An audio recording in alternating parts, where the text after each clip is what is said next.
And up over the thing to remember. The scene starts to tumble to the sound of the drums. Oh boy, there ain't no need to buy the diamond ring.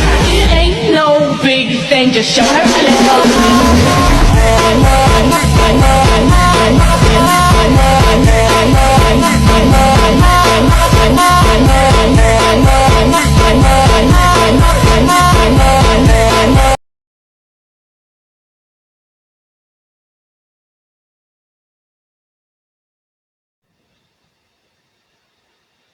Hello everyone, dalam video kali ini kita akan membahas tentang cara mengajukan gugatan sengketa tanah dan proses persidangan sengketa tanah.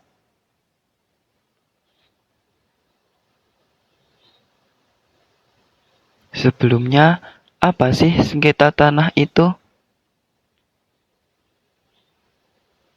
Sengketa tanah adalah perselisihan antara dua pihak atau lebih yang mengeklaim atas kepemilikan dari suatu tanah tersebut. Terlibat dalam sengketa tanah artinya terseret dalam perkara hukum pidana ataupun hukum perdata, tergantung kasus tanah tersebut mau dibawa ke hukum yang mana. Untuk proses hukumnya pun panjang, tergantung serumit apa kasus tanah tersebut. Sengketa dapat terjadi pada setiap aspek kehidupan di masyarakat. Sengketa juga dimulai ketika salah satu pihak merasa dirugikan oleh pihak lain, yang kemudian pihak tersebut menyampaikan ketidakpuasannya kepada pihak kedua atau pengadilan. Jika situasi menunjukkan perbedaan pendapat, maka disitulah terjadi apa yang dinamakan dengan sengketa.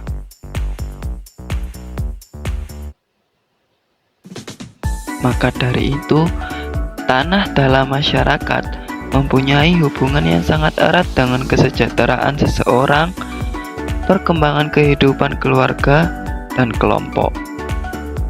Mempertahankan tanah berarti mempertahankan hidup dan kehidupan. Di samping bernilai ekonomis, tanah juga secara intrinsik mengandung nilai yang bermakna sangat tinggi dan mendasar. Tanah dapat menunjukkan tingkat status sosial seseorang yang tercermin dari jumlah penguasa atas tanah. Semakin banyak tanah yang dimiliki atau dikuasai seseorang, semakin tinggi pula status sosialnya, dan dapat dijadikan tolak ukur prestasi sosial seseorang dan sebagai simbol sosial kultural suatu masyarakat. Fungsi dan manfaat tanah sangat penting bagi kehidupan manusia. Hal ini dapat dilihat dari banyaknya sengketa atau konflik yang sejak dahulu telah menjadi realitas sosial dalam setiap masyarakat, meskipun dalam bentuk dan identitasnya yang berbeda.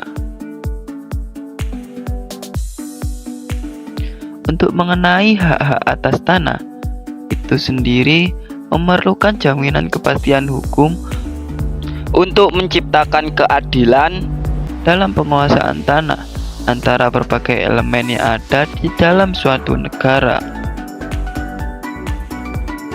Pengaturan hak-hak atas tanah harusnya berpihak kepada masyarakat kecil sehingga dapat menciptakan keadilan dan untuk memberikan kepastian hukum atas hak-hak kepemilikan tanah masyarakat. Untuk pengaturan hak-hak atas tanah itu bertujuan untuk menciptakan keadilan, kepastian hak atas tanah, dan kesadaran hak atas tanah. Arahan utama dari pengaturan itu adalah bahwa semua hak atas tanah harus dilaksanakan untuk mencapai keadilan sosial dan keadilan ekologis.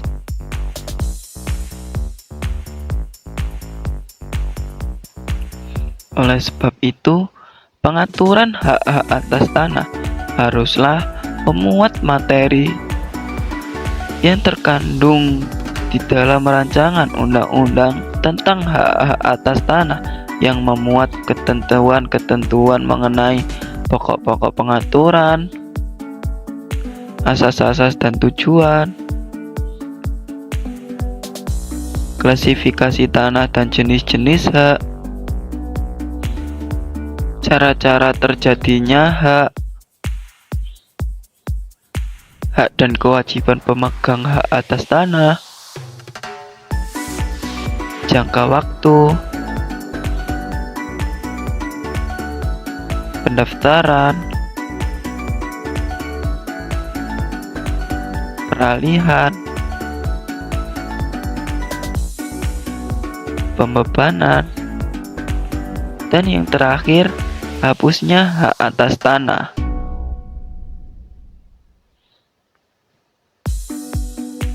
Adapun contoh kasus terkait dengan sengketa tanah. Jadi, si A ini memiliki lahan dari neneknya dan diahli wariskan kepada ayahnya si A ini. Namun, lahan tersebut tidak dilengkapi dengan sertifikat, sehingga lahan ini dikuasai oleh orang lain dan ditanami dengan tanaman sawit. Namun, si A memiliki bukti pendukung bahwasannya lahan ini adalah milik neneknya yang sudah diahli wariskan kepada ayahnya. Bukti-bukti yang dimiliki oleh si A: pertama, jual beli tahun 1958. Yang kedua, surat dari kepala desa. Yang ketiga, SPPHT tanah milik tetangganya, di mana di SPPHT itu tertulis jelas bahwa tanah tetangganya ini berbatasan dengan tanah milik ayahnya ini, dan ayahnya telah menandatangani di SPPHT tersebut. Jadi, penyelesaian terkait dengan kasus ini yaitu perlu diketahui terlebih dahulu bahwa surat-surat yang dimiliki si A bukanlah bukti atas kepemilikan terkuat dalam hukum Indonesia. Adapun bukti atas kepemilikan tanah yang paling kuat sesuai dengan pasal 3 ayat 1 PP nomor 24 tahun 1997 tentang pendaftaran tanah adalah sertifikat tanah. Oleh karenanya, terkait surat-surat yang dimiliki si A tersebut dapat ditingkatkan lagi menjadi sertifikat tanah terlebih dahulu agar memberikan perlindungan hukum yang pasti bagi si A. Dengan catatan bahwa si A harus dapat membuktikan kepemilikan tanah tersebut memang miliknya.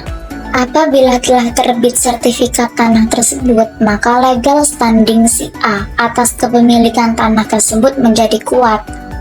Sehingga apabila si A ingin mengambil jalur hukum, maka si A dapat mengajukan gugatan perdata ataupun gugatan pidana terhadap orang yang menguasai tanah tersebut.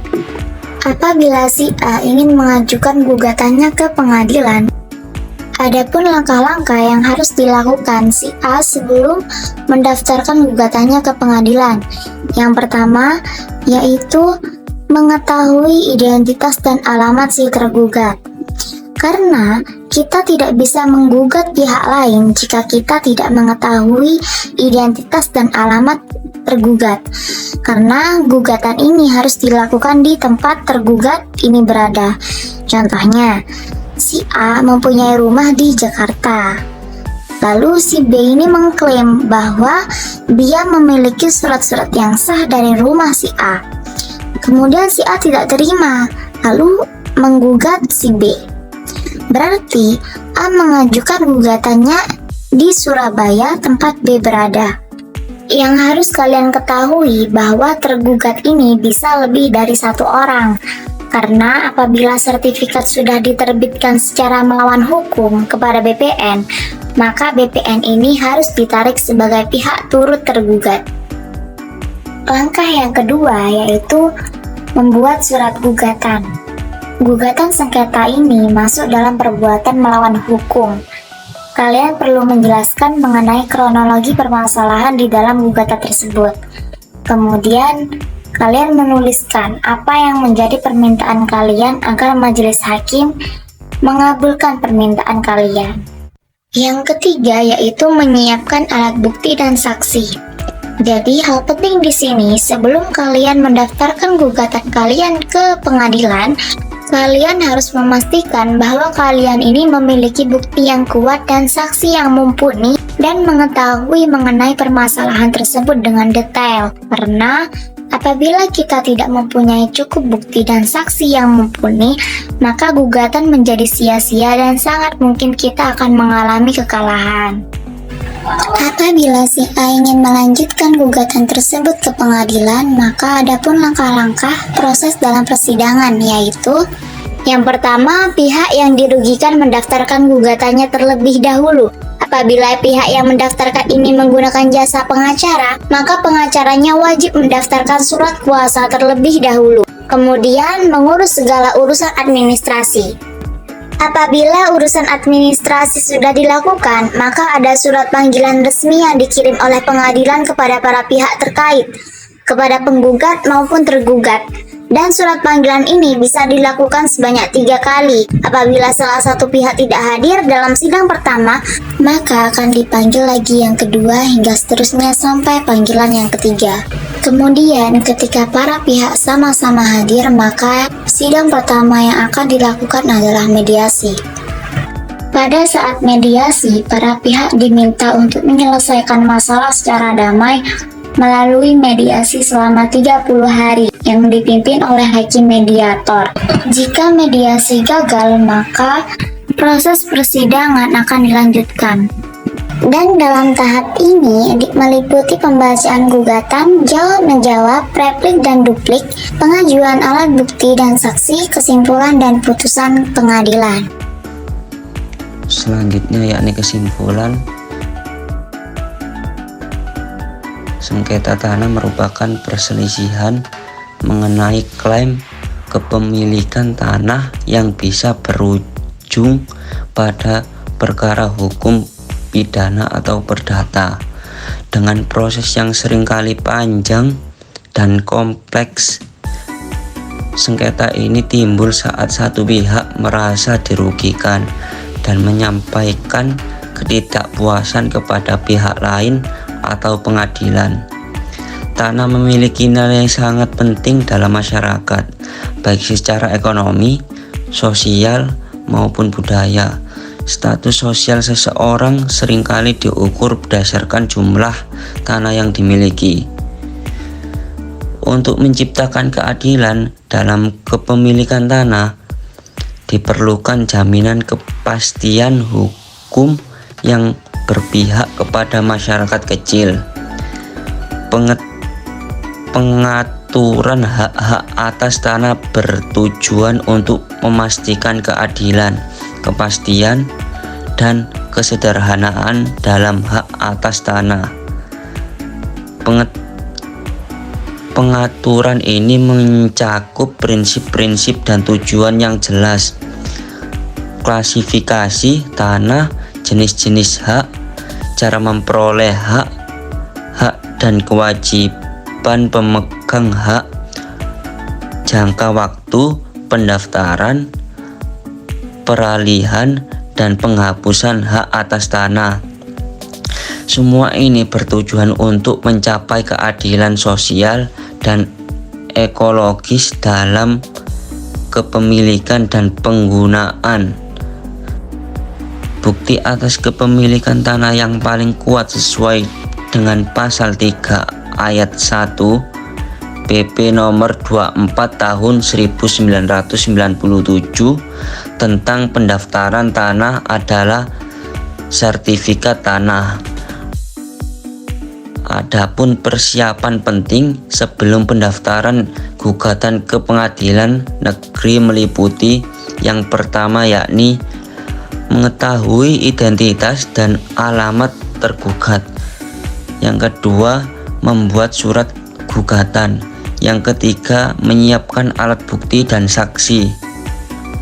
Selanjutnya, proses persidangan dalam sengketa tanah melibatkan langkah-langkah berikut. Yang pertama, pendaftaran gugatan. Yang kedua, pengadilan resmi dari pengadilan.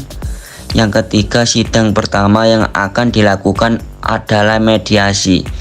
Mediasi dilakukan agar para pihak dapat menyelesaikan sengketa dengan damai.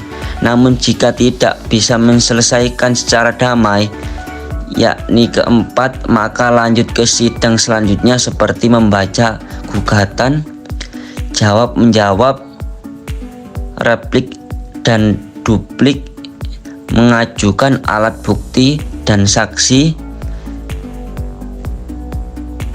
dan keputusan pengadilan.